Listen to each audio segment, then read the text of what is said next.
4th of July. We're celebrating our independence, our freedom. We live in the best country in the world, and I just think people need to appreciate that a little more.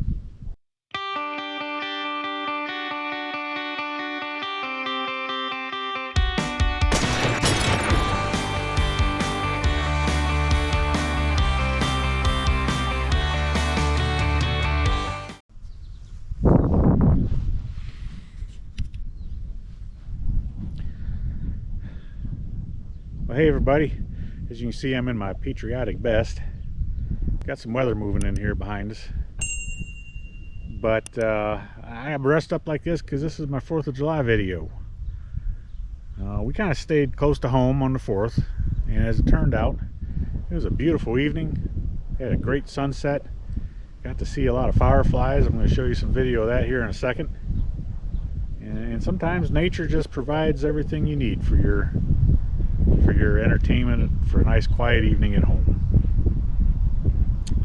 Now, one of the things I want to, sometimes it's hard to articulate what you want to say, because God forbid you offend somebody. But this 4th of July season, I reflected a lot on this country and what it means to me, what it means as a veteran. Having traveled the world, seen what true poverty looks like, I'm just so sick of the whining, the whining and complaining, the victimization.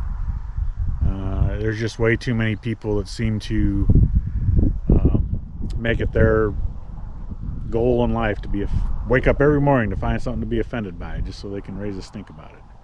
9 times out of 10, it's probably just so somebody will look at them, say, look at me, look how important I am, look how since I'm offended, I'm going to get this changed, or I'm going to get that changed, or blah, blah, blah, blah, blah.